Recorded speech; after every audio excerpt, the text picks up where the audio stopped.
Chapter 14. Welcome to another episode of our podcast, where we deep dive into the ancient wisdom of the Bhagavad Gita. In this episode, we'll be exploring the 14th chapter of the Bhagavad Gita, which is called the Yoga of the Division of the Three Gunas. Now, before we begin, let's take a moment to appreciate the richness and depth of this text. The Bhagavad Gita is a spiritual classic that has been treasured by millions of people for thousands of years. It is a profound and timeless guide to living a fulfilling and meaningful life, and it contains wisdom that is just as relevant today as it was when it was first written. In this particular chapter, the focus is on the three gunas, which are the three fundamental qualities of nature: sattva, rajas, and tamas. Sattva is the quality of purity, clarity, and harmony. Rajas is the quality of passion, energy, and activity. And tamas is the quality of inertia, darkness, and ignorance. The chapter begins with Lord Krishna explaining to Arjuna that the entire universe is made up of these three gunas and that they are constantly interacting with each other in various ways.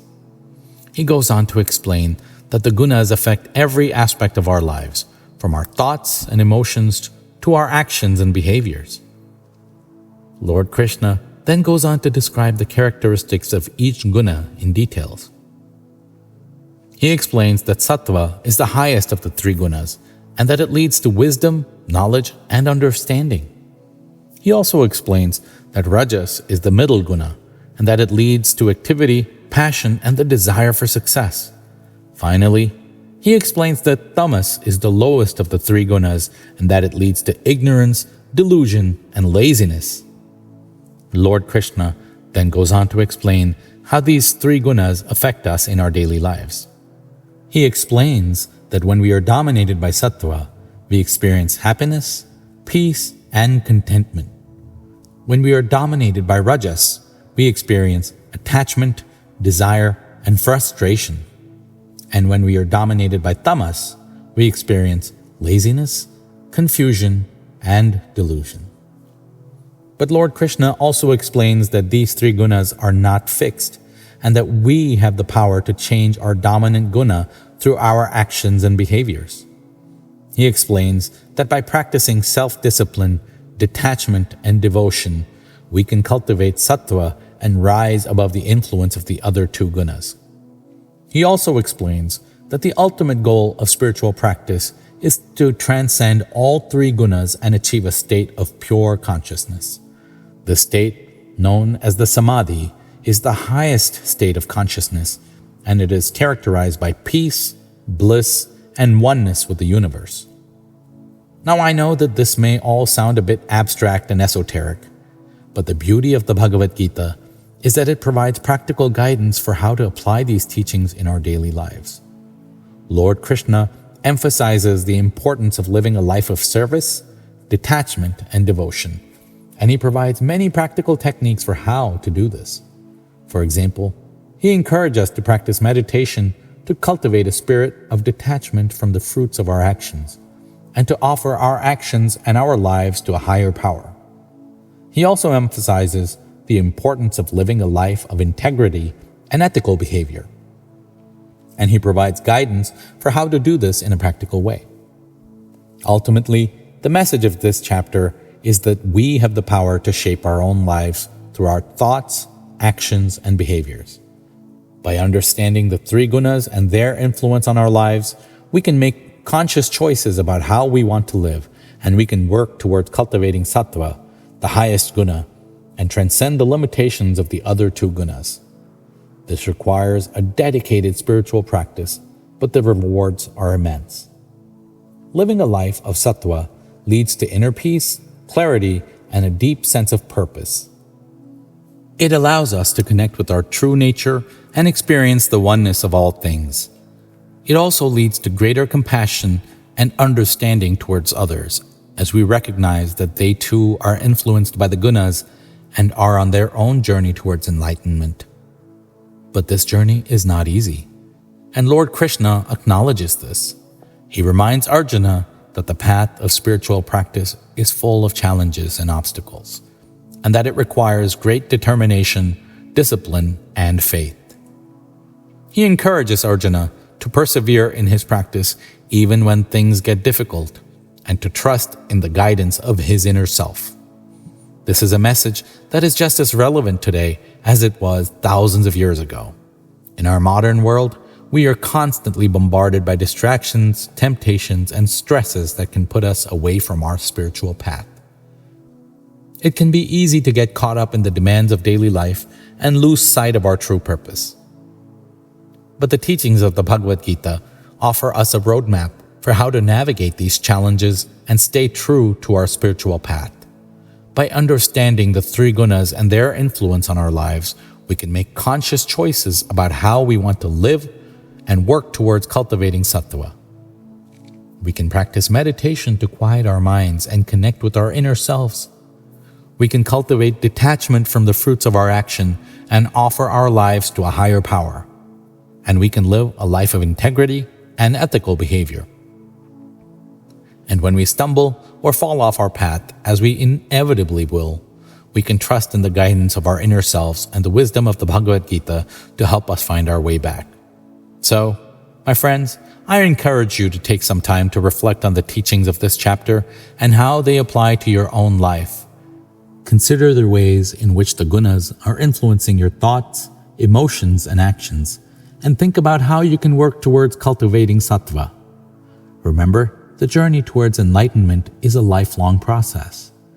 But with dedication, discipline, and faith, we can all find our way to the state of pure consciousness and experience the beauty and joy of a life lived in alignment with our true nature. Thank you for joining me on today's episode, and I look forward to exploring more of the Bhagavad Gita with you in the future.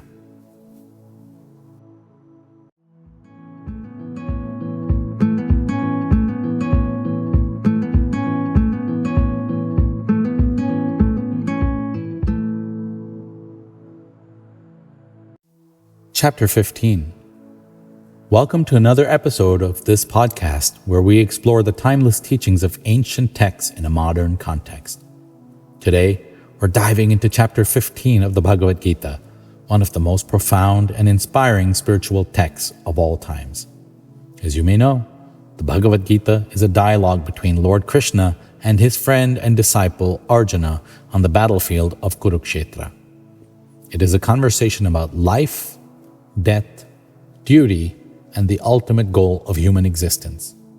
In Chapter 15, Lord Krishna introduces the concept of the eternal tree and uses it as a metaphor to explain the nature of the material world and the spiritual realm.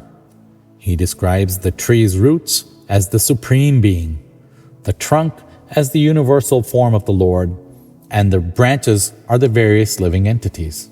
Now, at first glance, this might seem like a complex and esoteric concept, but bear with me, because it has profound implications for our daily lives. Think of the tree as a symbol of our own consciousness. The roots represent our connection to the divine, the source of all creation. The trunk represents our material body, which is like a vehicle we use to navigate the world. And the branches represent our thoughts, emotions, and actions, which are the fruits of our consciousness. Lord Krishna explains that the branches of the tree are of two kinds, those that reach upwards towards the spiritual realm and those that reach downwards towards the material world. The upward-reaching branches are those that are focused on self-realization, on cultivating a relationship with the Supreme Being, and on transcending the limitations of the material world.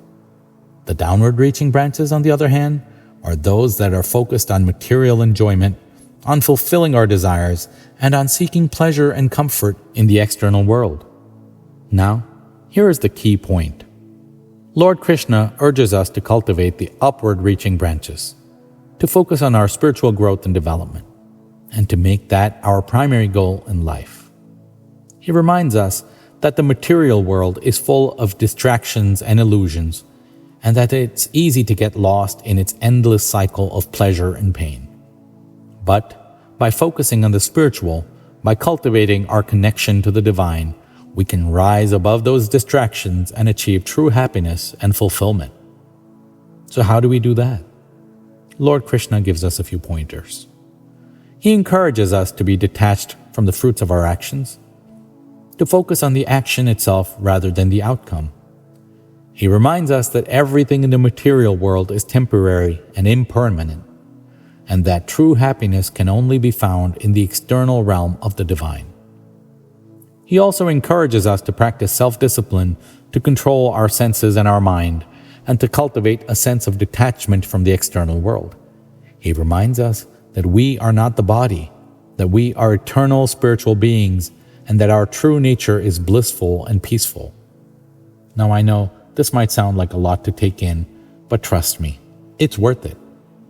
The teachings of the Bhagavad Gita have been inspiring people for thousands of years, and they have the power to transform our lives today. So as we wrap up this episode, I encourage you to take some time to reflect on the teachings of chapter 15.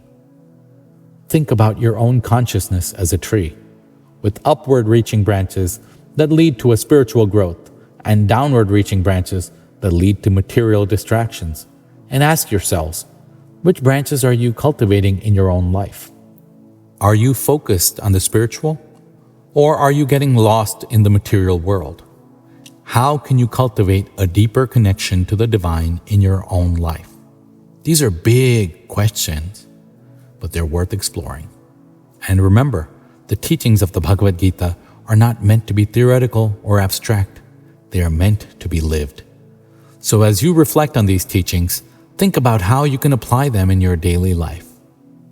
Perhaps you can start by setting aside some time each day for a meditation or prayer, to connect with the divine and cultivate a sense of inner peace. Or maybe you can practice detachment by letting go of attachment to material possessions and focusing instead on building relationships and experiences that bring you joy and fulfillment. Whatever approach you take, remember that the journey towards spiritual growth is not always easy. It requires dedication, discipline, and a willingness to let go of old habits and patterns of thinking. But it's also incredibly rewarding and can bring a sense of purpose and meaning to your life that transcends the temporary pleasures of the material world. So as we conclude this episode, I invite you to take these teachings with you and apply them in your own life. Remember that you are the tree of your own consciousness with the power to cultivate upward-reaching branches that lead to spiritual growth and fulfillment. And with the guidance of the Bhagavad Gita, you can find the wisdom and inspiration you need to make that journey a reality. Thank you for tuning in, and we'll see you next time.